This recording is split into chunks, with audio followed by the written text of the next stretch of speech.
So. I mentioned that. If you don't mind, I'm going to tell you a quick story. I interviewed Clayton Hinchman. He's the CEO of Ignite. Mm-hmm. Do you know Clayton? I do not. He also owns Black Patch Distillery. Mm-hmm.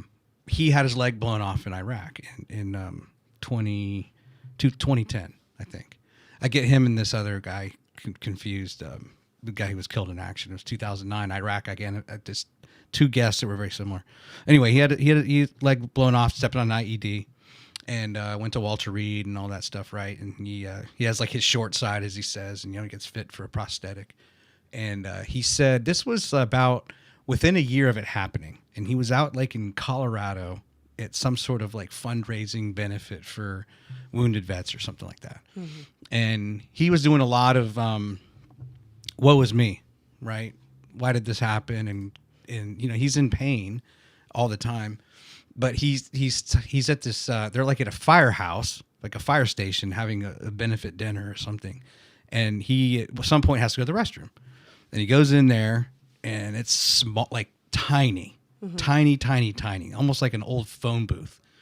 And he came out and remarked to his wife, like, that has to be the smallest bathroom. Like, I could barely move myself. It was worse than like a plane lavatory, right? Mm-hmm.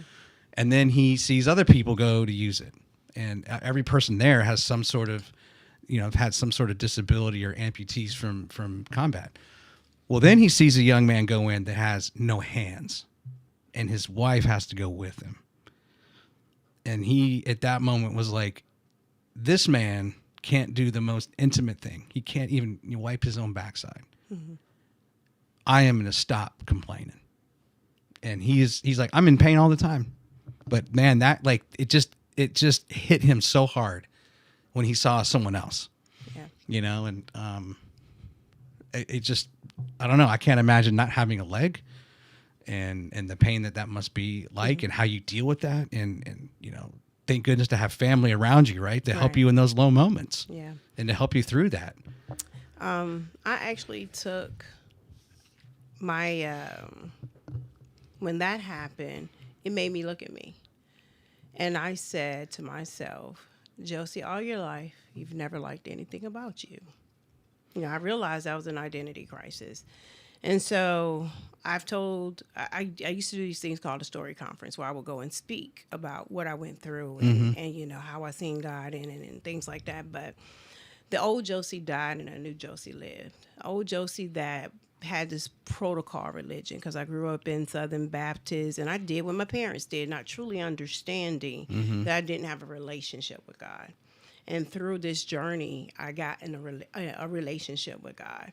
I realized that I was elevating professionally, but I was dying personally. Everything that I had went through, because it was hard being an outside kid on both sides, very hard. And that steered me to want to leave my hometown. And so I always said, I'll show you what I'm going to be. I'm going to show you what I'm going to be. But my showing you what I was going to be was me elevating professionally. But I never dealt with what I was feeling personally. Yeah. And through that surgery, when I lost my jaw, I gained me, and that is priceless to me. It took that journey for me to realize me. It took that journey for me to realize there were some things I needed to fix and recognize about myself. Yeah. So I think in everything that we go through, even losing Julian was the best thing that could ever happen to me. He was my everything under God. And when I get sad and I think about it, I think about the one guy who was a pro football player, and he and his wife and 4 kids was driving home just from a family night out. They were a mile from home, and a drunk driver hit him a mile from their home, and he lost his wife and 3 of his kids that night. So I think about things like that when I get down about losing my husband so young, the things that we didn't get to do. And I've gotten to a point now where I try to capitalize on what we got to do and what he was to me and what he taught me and the type of husband he was. I have no complaints. I have no regrets. And if I had it to do all over again, I would pray that he would choose me again. Yeah.